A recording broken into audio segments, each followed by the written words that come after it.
It's about time, David. No, I don't always talk about myself in the third person. Anyway, guys, how are you? David the Franco here from davidthefranco.com, and I am finally here to review the Sennheiser MKE 600 shotgun microphone, which I'm actually using right now. So this entire video is an excellent audio example of how this sounds for a person like myself with a fairly medium to large sized office with a lot of reverb. But I gotta tell you, this microphone helps a lot with reverb, at least when compared to my Rode VideoMic Pro. It just makes a world of a difference, and I'm very happy with that aspect. But I'll talk about that more in a bit. Okay, so going into this review, I just want to make something very clear right off the bat. I am not an audio expert by any means. I don't know that much about microphones. I simply appreciate a good mic, and I appreciate good quality audio.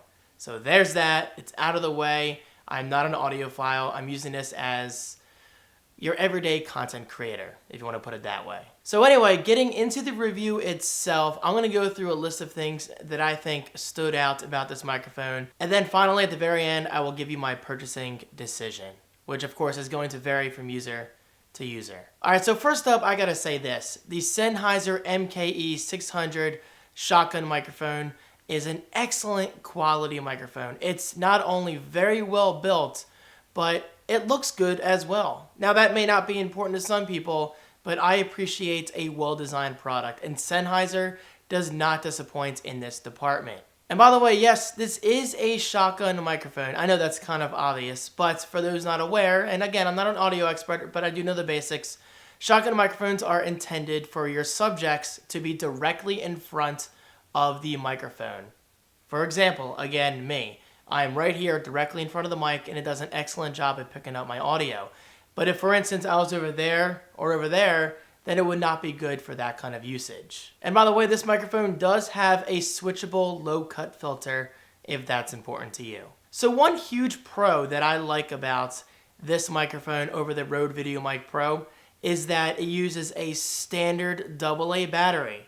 And that single battery gives you 150 hours of battery life. Not only is that more convenient for a user like myself who hates dealing with 9-volt batteries, but it's also a nice money saver and time saver in the process because, guys, you're getting 150 hours of battery life. Not only is that a lot of hours, but that's a lot of video. But even with that said, if you do not prefer to use a AA battery, you can use phantom power instead, which I think most professionals prefer. And finally, I should have mentioned this earlier, but the MKE 600 includes in the box a foam windshield, shock mounts, and even a carrying case, which I think is a nice bonus. Okay, so before we get into quality, let me make this very important note. This microphone requires an XLR cable. The only reason I put a heavy emphasis on that is because I'm not used to using microphones that require an XLR cable. So I thought it was worth mentioning. So let's talk about the quality. How is the audio quality?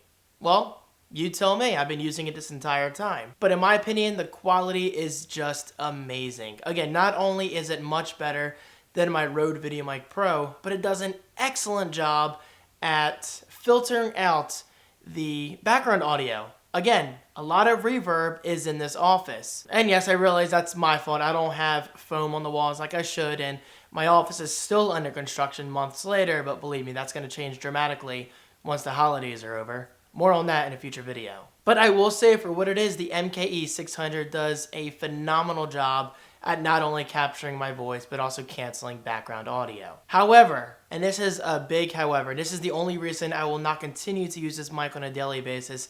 And I hate to say that because this mic is so damn good. And that's the fact that this microphone requires an external amp for an adequate experience. Now, what does this mean? Well, basically, if you're not looking to get background hiss in your audio like I currently am at the moment, then you're going to need an amp. Otherwise, you're stuck with background hiss. And yes, you can do some audio editing and post-production, which I've tried on Final Cut Pro 10. It does an okay job, but even then, it still does not sound natural. So trust me when I say you're best off just using an external amp. But for me, I'm just not gonna go through that trouble. I prefer to use the microphone directly into the camera, and I'm okay with that. I don't wanna have to worry about getting more audio equipment than making my rig all complicated. Because I'm a very simple content creator. I'm not into the professional style reviews. I'm just into me being myself and talking about products on camera like this and showing the occasional B-roll. But let me make this clear. This microphone is just downright amazing in not only build quality and audio quality, and I think it is worth the high price tag of $329, especially if you're not like me and you actually know what you're doing in terms of audio production, which in other words means you most likely have an external amp. Then in that case, go for this microphone. I can definitely recommend it. Again, $329 on Amazon as of this video. And huge thanks to Sennheiser for making this video possible and for your patience. I know it's been a couple months, but this holiday season has just been crazy. I'm trying to get all these videos out before Christmas Day. So guys, thank you so much for your support, and I will see you in my next video. Peace.